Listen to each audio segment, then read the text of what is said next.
ஓம் சாந்தி. April 7, 2025. காலை முரளி பாப்தாதா மதுபன்.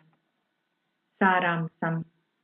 இனிமையான குழந்தைகளே, அனைத்திலும் அதிமேலான தெய்வீக குணம் மௌனமாக இருப்பதாகும்.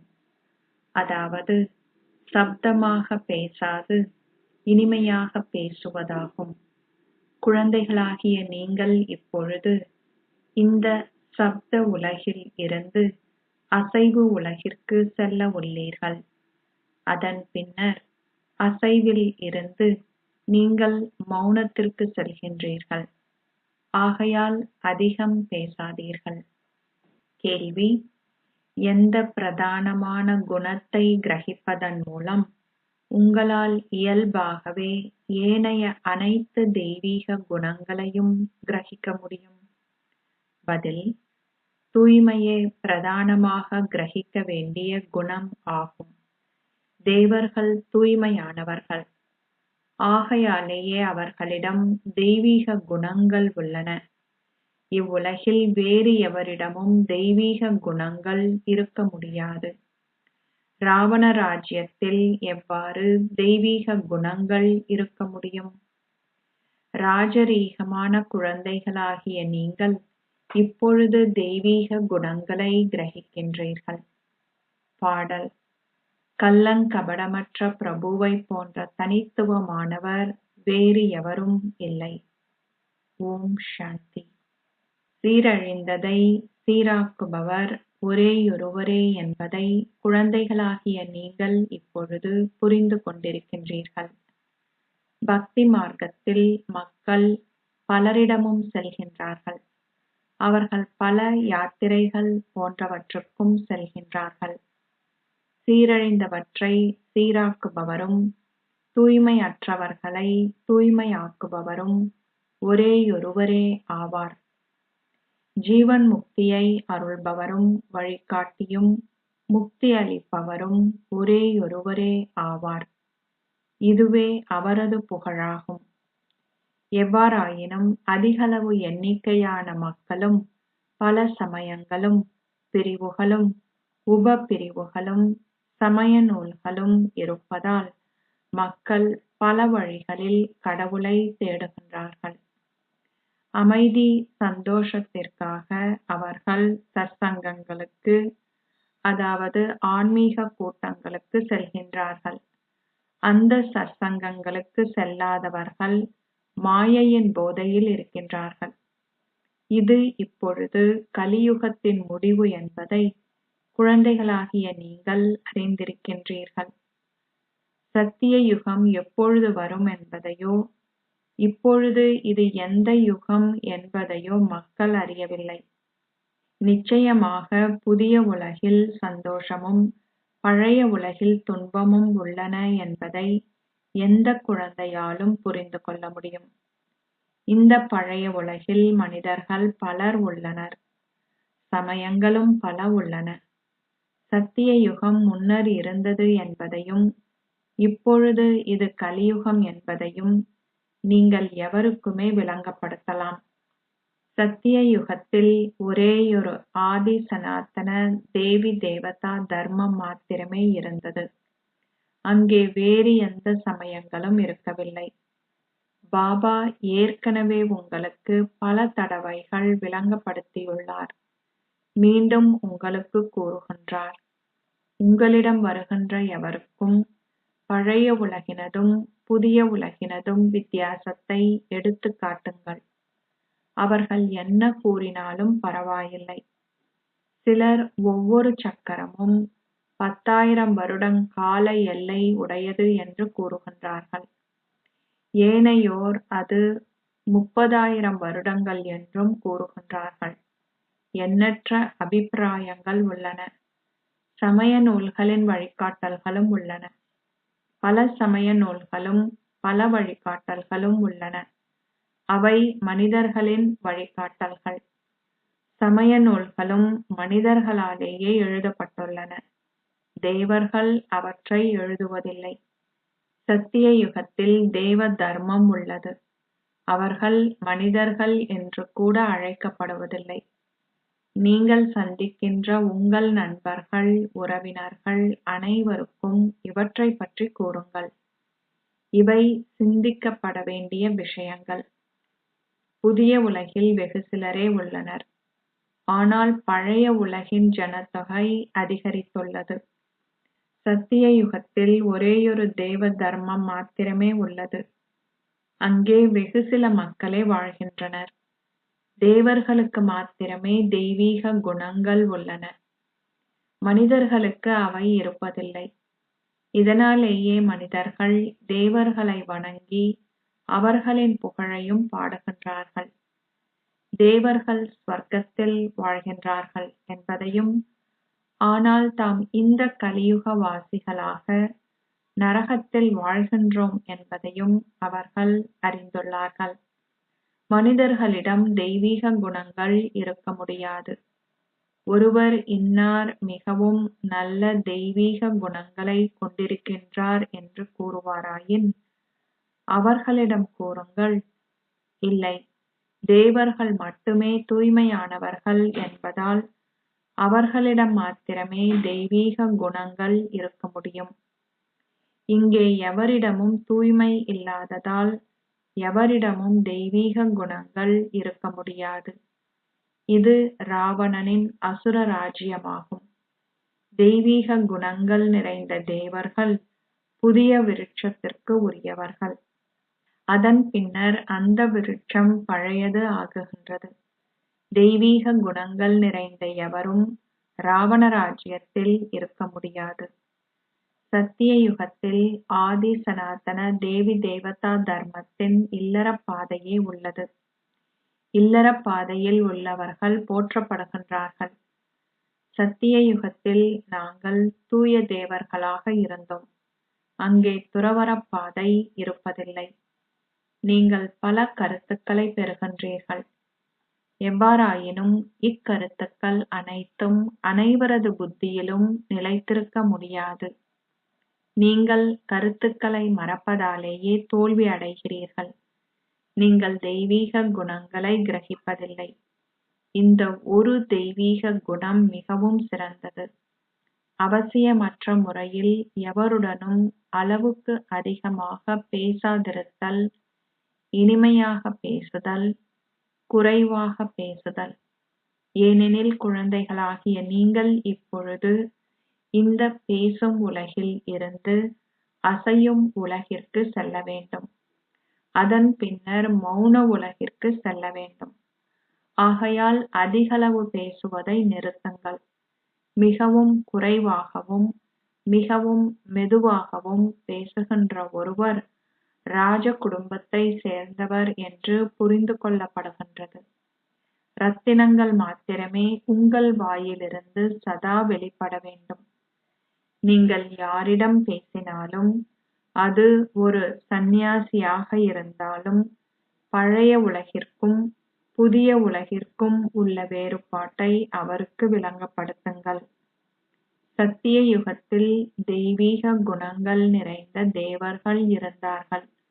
அது இல்லற பாதையாகும். சந்நியாசிகளான உங்களின் பாதை முற்றிலும் வேறுபட்டது.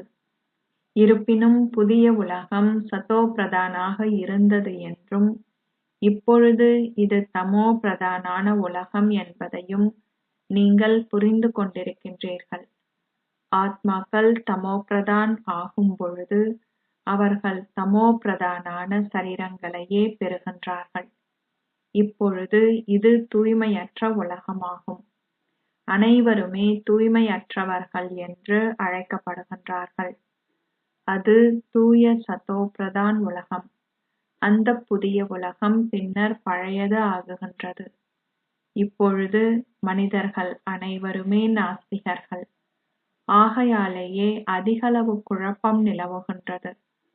அவர்களுக்கு தமது பிரபுவையும் அதிபதியையும் தெரியாததால் அவர்கள் தொடர்ந்தும் தமக்குள் சண்டை சச்சரவில் ஈடுபடுகிறார்கள். படைப்பவரையும் படைப்பையும் அறிந்தவர்கள் ஆஸ்திகர்கள் என்று அழைக்கப்படுகின்றார்கள். துறவற பாதையை சேர்ந்தவர்களுக்கு புதிய உலகை பற்றி தெரியாது. ஆகையால் அவர்கள் அங்கு செல்வதும் இல்லை. இந்த நேரத்தில் ஆத்மாக்கள் அனைவரும் தமோ பிரதானாக உள்ளார்கள் என்று தந்தை விளங்கப்படுத்தியுள்ளார். ஆத்மாக்கள் அனைவரையும் இப்பொழுது யாரால் சதோபிரதான் ஆக்க முடியும்? தந்தையால் மாத்திரமே இதனை செய்ய முடியும்.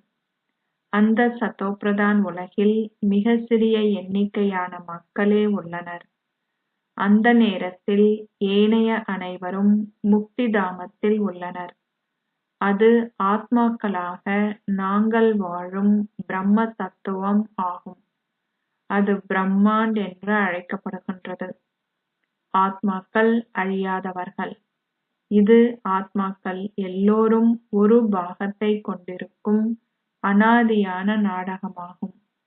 இந்த நாடகம் எப்பொழுது ஆரம்பித்தது என்று எவராலும் கூற முடியாது.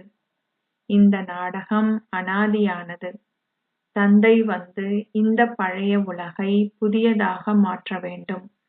தந்தை புதிதாக ஒரு உலகை படைக்கின்றார் என்றில்லை.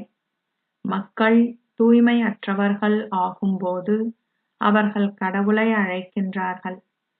சத்திய யுகத்தில் எவரும் அவரை அழைப்பதில்லை. ஏனெனில் அந்த உலகம் தூய்மையானது. ராவணன் உங்களை தூய்மை அற்றவர்களாக ஆக்குகின்றான். அதன் பின்னர் பரமாத்மா பரம தந்தை உங்களை தூய்மையானவர் ஆக்குகின்றார். பிரம்மாவின் பகலும் பிரம்மாவின் இரவும் அரைக்கு அரைவாசி என்று கூறப்படுகின்றது.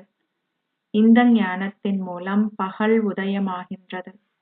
அங்கே அறியாமை இருக்க மாட்டாது. பக்தி மார்க்கம் அறியாமை என்ற இருளான பாதை என்று அழைக்கப்படுகின்றது. மறுபிறவி எடுக்கும்போது தேவர்கள் இருளுக்குள் பிரவேசிக்கின்றார்கள். இதுவே ஏணி படத்தில் எவ்வாறு மக்கள் சதோ ரஜோ தமோ நிலைகளை கடக்கின்றார்கள் என்பது காட்டப்பட்டுள்ளது. இப்பொழுது அனைவருமே முற்றிலும் முக்கிய நிலையிலேயே உள்ளார்கள். தந்தை உங்களை மாற்றவே வந்துள்ளார். அதாவது மனிதர்களை தேவர்களாக மாற்றவே வந்துள்ளார். தேவர்கள் இருக்கும்போது அசுரத்தனமான மனிதர்கள் இருப்பதில்லை. இப்பொழுது அசுரத்தனமானவர்களை தெய்வீக குணங்கள் நிறைந்தவர்கள் ஆக மாற்றுவது யார்? இப்பொழுது பல சமயங்களும் உள்ளன. பல மக்களும் உள்ளனர். அவர்கள் தொடர்ந்தும் சண்டை சச்சரவில் ஈடுபடுகின்றார்கள். சத்திய யுகத்தில் ஒரேயொரு தர்மமே இருந்தது. அங்கே துன்பம் என்ற கேள்விக்கு இடமில்லை. சமய நூல்களில் பல கட்டுக்கதைகள் எழுதப்பட்டுள்ளன. மக்கள் அவற்றை பிறவி பிறவியாக வாசிக்கின்றார்கள். தந்தை கூறுகின்றார், அச்சமய நூல்கள் அனைத்தும் பக்தி மார்க்கத்திற்கு உரியவை. அவற்றின் மூலம் எவராலும் என்னை அடைய முடியாது. ஒரேயொரு முறை மாத்திரமே நான் வந்து அனைவருக்கும் சத்கதியை அருள்கின்றேன். எவராலும் இலகுவில் வீடு திரும்ப முடியாது. அவர்களை அமரச் செய்து பொறுமையாக இவற்றை விளங்கப்படுத்துங்கள். விவாதங்கள் எதையும் செய்யக்கூடாது. அவர்களுக்கே உரிய அகங்காரம் அவர்களிடம் இருக்கும். சாதுக்களும் புனிதர்களும் தமது சீடர்களையும் தம்முடன் வைத்திருப்பார்கள். அவர்கள் உடனடியாகவே பிரம்மா குமார், பிரம்மா குமாரிகள் அவரை வசியம் செய்துவிட்டார்கள் என்று கூறுவார்கள். இவ்விஷயங்கள் சிந்திப்பதற்கு தகுதியானவை என்று விவேகமான எவரும் கூறுவார். கண்காட்சிகளுக்கும் மேளாக்களுக்கும் பலவிதமானோர் வருவார்கள். அவர்கள் உங்களுடைய கண்காட்சிகளுக்கு வரும்போது பாபா உங்களுக்கு மிகவும் பொறுமையாக விளங்கப்படுத்துவதை போன்று நீங்களும் பொறுமையாக அவர்களுக்கு விளங்கப்படுத்துங்கள். மிகவும் சத்தமாக பேசாதீர்கள். கண்காட்சிகளில் பலரும் ஒன்று கூடுகின்றார்கள். ஆகையால் அவர்களிடம் கூறுங்கள், உங்களுக்காக சிறிதளவு நேரத்தை ஒதுக்கி நீங்களாகவே வந்து புரிந்து கொள்ளுங்கள். நான் உங்களுக்கு படைப்பவரினதும் படைப்பினதும் ரகசியத்தை கூறுகின்றேன். படைப்பின் ஆரம்பம் மத்தி இறுதியை படைப்பவரான தந்தையால் மாத்திரமே விளங்கப்படுத்த முடியும். ஏனைய அனைவரும் வெறுமனே நேற்றி நேற்றி இதுவும் அல்ல அதுவும் அல்ல என்றே கூறுகின்றார்கள். எந்த ஒரு மனிதராலும் இப்பொழுது திரும்பி செல்ல முடியாது. இந்த ஞானத்தின் மூலம் சத்கதி கிடைத்ததும் அதன் பின்னர் ஞானத்தின் தேவை இருக்க மாட்டாது. தந்தையைத் தவிர வேறு எவராலும் உங்களுக்கு இந்த ஞானத்தை விளங்கப்படுத்த முடியாது. முதிர்ச்சி அடைந்த ஒருவர் விளங்கப்படுத்தும் போது அவர் அனுபவசாலி என்றும் அவர் சத்சங்கங்கள் போன்றவற்றிற்கு சென்றுள்ளார் என்றும் மக்கள் நினைக்கின்றார்கள். சிறு பிள்ளைகள் விளங்கப்படுத்தும் போது அவர்கள் இவருக்கு என்ன தெரியும் என்று நினைக்கின்றார்கள். ஆகையால் அத்தகையவர்கள் முதிர்ச்சி அடைந்த உங்களின் செல்வாக்கிற்கு உட்படலாம். இந்த ஞானத்தை உங்களுக்கு விளங்கப்படுத்துவதற்காக தந்தை ஒருமுறை மாத்திரமே வருகின்றார். அவர் உங்களை தமோ பிரதானிலிருந்து சதோ பிரதான் ஆக்குகின்றார். தாய்மார்களாகிய நீங்கள் மற்றவர்களுடன் அமர்ந்திருந்து விளங்கப்படுத்தும் பொழுது அவர்களால் சந்தோஷம் அடைய முடியும். ஞானக்கடலான தந்தை அமிர்த கலசத்தை தாய்மார்களாகிய எங்களிடம் தந்துள்ளார். நாங்கள் பின்னர் அதனை மற்றவர்களுக்கு வழங்குகின்றோம் என்று அவர்களிடம் கூறுங்கள். அதிகளவு பணிவுடன் தொடர்ந்தும் அவர்களுடன் உரையாடுங்கள். சிவன் மாத்திரமே ஞானக்கடல் ஆவார். அவர் இந்த ஞானத்தை எங்களுக்கு கொடுக்கின்றார். அவர் கூறுகின்றார், நான் தாய்மார்களாகிய உங்களின் மூலமே முக்திக்கும் ஜீவன் முக்திக்குமான வாசலை திறக்கின்றேன். வேறு எவராலும் அதனை திறக்க முடியாது. நாங்கள் பரமாத்மாவுடன் அமர்ந்திருந்து கற்கின்றோம். எங்களுக்கு கற்பிப்பவர் ஒரு மனிதர் அல்ல, பரமாத்மாவான பரம தந்தையே ஞானக் கடல் ஆவார். நீங்கள் அனைவரும் பக்தி கடல் ஆவீர்கள். நீங்கள் பக்தியின் அதிகாரிகளே அன்றி இந்த ஞானத்தின் அதிகாரிகள் அல்ல. நான் மாத்திரமே இந்த ஞானத்தின் அதிகாரி ஆவேன். மக்கள் ஒரேயொருவரையே புகழ்ந்து பாடுகின்றார்கள். அவர் மாத்திரமே அதிமேலானவர் ஆவார். நாங்கள் அவரை மாத்திரமே நம்புகின்றோம். அவர் எங்களுக்கு பிரம்மாவின் சரீரத்தின் ஊடாக கற்பிப்பதாலேயே பிரம்மா குமார்களும் பிரம்மா குமாரிகளும் நினைவு கூறப்படுகின்றார்கள். அவர்களுடன் அமர்ந்திருந்து இனிமையாக இவ்வாறு விளங்கப்படுத்துங்கள். ஒருவர் எவ்வளவு கற்றிருந்தாலும் அவரும் பல கேள்விகளை கேட்பார். முதலில் தந்தையின் மீது அவர்களை நம்பிக்கை வைக்க செய்யுங்கள். அவர்களிடம் கூறுங்கள், முதலில் தந்தை படைப்பவரா இல்லையா என்பதை புரிந்து கொள்ளுங்கள். சிவபாபா மாத்திரமே அனைவரையும் படைப்பவர். அவரே ஞானக் கடல் ஆவார். அவர் தந்தையும் ஆசிரியரும் குருவும் ஆவார். படைப்பவராகிய ஒரேயொரு தந்தையே எங்களுக்கு படைப்பினது ஆரம்பம் மத்தி இறுதியின் ஞானத்தை கொடுக்கின்றார் என்ற நம்பிக்கையை புத்தி கொண்டிருக்க வேண்டும். அவர் மாத்திரமே எங்களுக்கு விளங்கப்படுத்துகின்றார். அவர் எங்களுக்கு சரியானதை மாத்திரமே விளங்கப்படுத்துவார். வேறு எவராலும் எக்கேள்வியும் எழுப்ப முடியாது. தந்தை சங்கம யுகத்தில் மாத்திரமே வருகின்றார். அவர் கூறுகின்றார், என்னை நினைவு செய்தால் உங்கள் பாவங்கள் அழிக்கப்படும். தூய்மையற்றவர்களை தூய்மையாக்குவதே எனது பணியாகும். உலகம் இப்பொழுது தமோ பிரதானாக உள்ளது. தூய்மையாக்குபவரான தந்தை வரும் வரைக்கும் எவராலும் ஜீவன் முக்தியை பெற முடியாது. அவர்கள் அனைவரும் கங்கையில் நீராட செல்கின்றார்கள். ஆகையால் அவர்கள் அனைவருமே தூய்மையற்றவர்களாகவே இருக்க வேண்டும். நான் உங்களை கங்கையில் நீராடுங்கள் என்று கூறுவதில்லை. என்னை நினைவு செய்யுங்கள் என்றே நான் கூறுகின்றேன். நானே காதலர்களாகிய உங்கள் அனைவரினதும் அன்பிற்கினியவர் ஆவேன். அனைவரும் ஒரேயொரு அன்பிற்கினியவரையே நினைவு செய்கின்றார்கள். ஒரேயொரு தந்தை மாத்திரமே படைப்பை படைத்தவர் ஆவார்.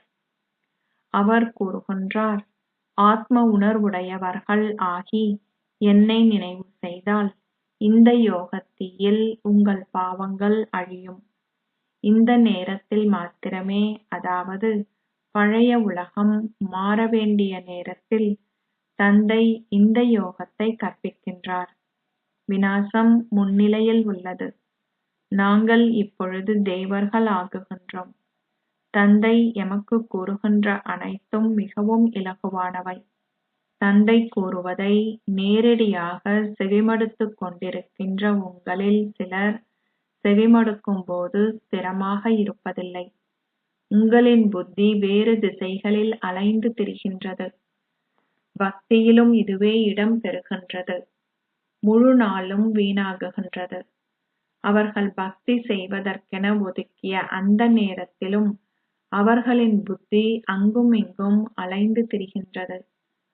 மாயையினாலேயே எல்லோருக்கும் ஒரே விஷயம் நடக்கின்றதாக இருக்க வேண்டும்.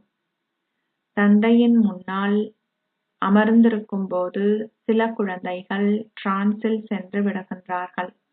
அந்த நேரமும் வீணாகுகின்றது. எந்த வருமானமும் ஈட்டப்படுவதில்லை. தந்தை கூறுகின்றார், நினைவில் நிலைத்திருங்கள், உங்கள் பாவங்கள் அழியும்.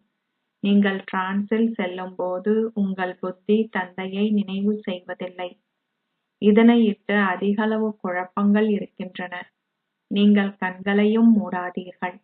நீங்கள் நினைவில் அமர்ந்திருக்க வேண்டும். நீங்கள் கண்களை திறந்து கொண்டிருப்பதற்கு பயப்பட வேண்டாம். உங்கள் கண்களை திறந்தவாறே நீங்கள் புத்தியில் அன்பிற்கினியவரின் நினைவை வைத்திருங்கள். உங்கள் கண்களை மூடியவாறு அமர்ந்திருப்பது இங்கு நடைமுறை அல்ல. தந்தை கூறுகின்றார், நினைவில் அமர்ந்திருங்கள். அவர் கண்களை மூடுங்கள் என்று உங்களிடம் கூறுவதில்லை. நீங்கள் கண்களை மூடினால் அல்லது தலையை குனிந்து கொண்டு அமர்ந்திருந்தால் தந்தையால் எப்படி உங்களை பார்க்க முடியும்? கண்களை ஒருபோதும் மூடாதீர்கள். நீங்கள் கண்களை மூடினால் ஏதோ தவறு உள்ளது. நீங்கள் வேறு எவரையோ நினைவு செய்கின்றீர்கள். தந்தை கூறுகின்றார், உங்கள் நண்பர்களையும் உறவினர்களையும் நீங்கள் நினைவு செய்தால் உங்களால் உண்மையான காதலராக இருக்க முடியாது. நீங்கள் உண்மையான காதலராக இருந்தால் மாத்திரமே உங்களால் உயர்ந்ததோர் அந்தஸ்தை கோர முடியும். இந்த நினைவிலேயே சகல முயற்சிகளும் தங்கியுள்ளன. சரீர உணர்வினாலேயே நீங்கள் தந்தையை மறந்து தடுமாறி திரிகின்றீர்கள். மிகவும் இனிமையானவர் ஆகுங்கள். சூழலும் மிகவும் இனிமையாக இருக்க வேண்டும். எந்த சத்தமும் இருக்கக்கூடாது. நீங்கள் எவ்வளவு இனிமையாக பேசுகின்றீர்கள் என்பதை வருகின்ற எவரும் கேட்கக்கூடியதாக இருக்க வேண்டும். அதிகளவு மௌனம் பேணப்பட வேண்டும். நீங்கள் சண்டை சச்சரவில் ஈடுபடக்கூடாது. இல்லாவிட்டால் நீங்கள் மூவரையும், அதாவது தந்தையையும் ஆசிரியரையும் குருவையும் அவதூறு செய்வதை போன்றதாகும். அப்பொழுது நீங்கள் குறைந்த அந்தஸ்தையே பெறுவீர்கள். குழந்தைகளாகிய நீங்கள் இப்போது புரிந்துணர்வை பெற்றுள்ளீர்கள். தந்தை கூறுகின்றார், நீங்கள் உயர்ந்த அந்தஸ்தை பெற வேண்டும் என்பதற்காகவே நான் உங்களுக்கு கற்பிக்கின்றேன். நீங்களும் கற்று பிறருக்கும் கற்பிக்க வேண்டும். நீங்கள் எவருக்கும் இந்த ஞானத்தை கொடுக்காவிட்டால் நீங்கள் எந்த அந்தஸ்தை கோருவீர்கள் என்பதை நீங்களே புரிந்து கொள்ள முடியும். நீங்கள் பிரஜைகளை உருவாக்காவிடில் நீங்கள் என்னவாகுவீர்கள்? உங்களுக்கு யோகம் இல்லாதிருந்து இந்த ஞானமும் இல்லாவிடின் கற்றவர்களின் முன்னிலையில் நீங்கள் நிச்சயமாக தலைவணங்க வேண்டியிருக்கும். உங்களையே சோதித்துப் பாருங்கள். நீங்கள் இப்பொழுது தோல்வி அடைந்து குறைந்த அந்தஸ்தை பெற்றால் நீங்கள் கல்பம் கல்பமாக குறைந்த அந்தஸ்தையே கோருவீர்கள். உங்களுக்கு விளங்கப்படுத்த வேண்டியது தந்தையின் கடமையாகும். நீங்கள் புரிந்து கொள்ளாவிட்டால் உங்கள் சொந்த அந்தஸ்தை நீங்கள் அழித்துக் கொள்கின்றீர்கள்.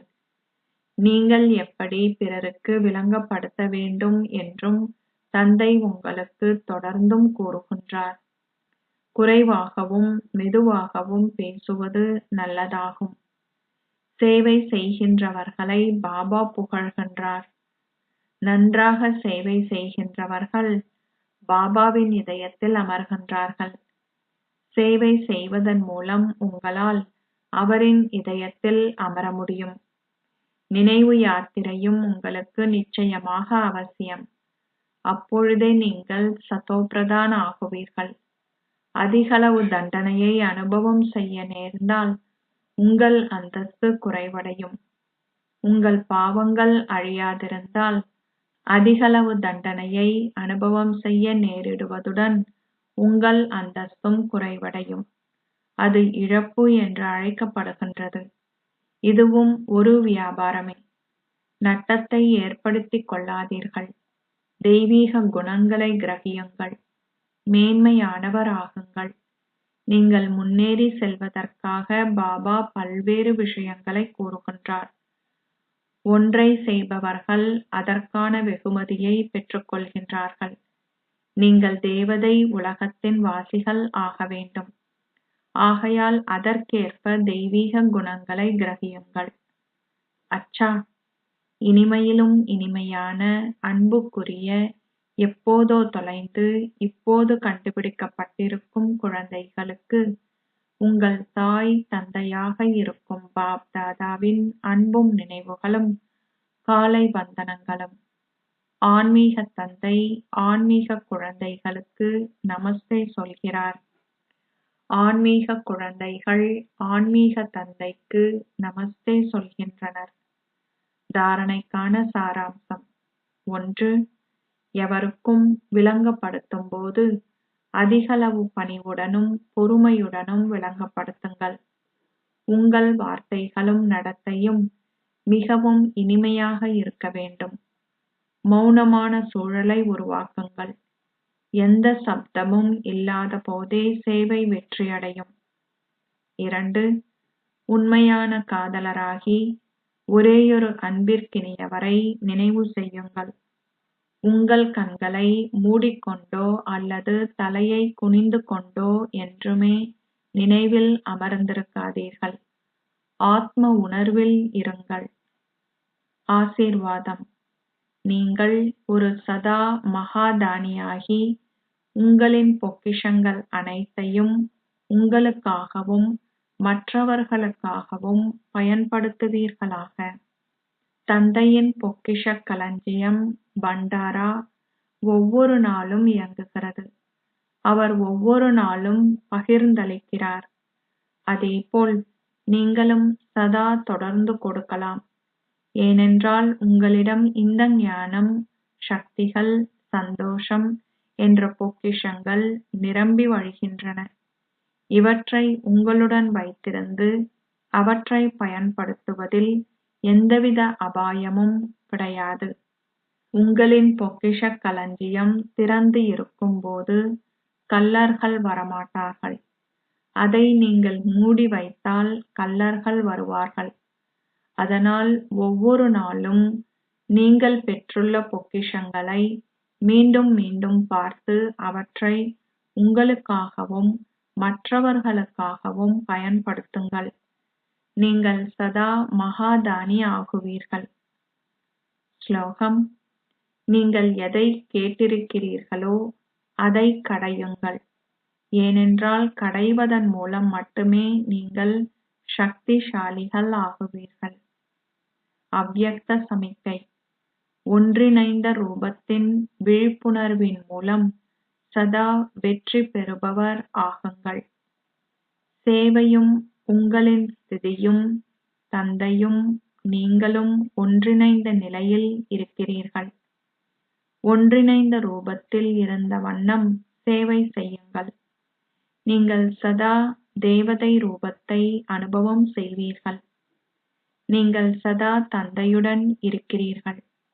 அத்துடன் நீங்கள் அவரின் சகபாடிகளும் ஆவீர்கள். இந்த இரட்டை அனுபவம் இருக்க வேண்டும்.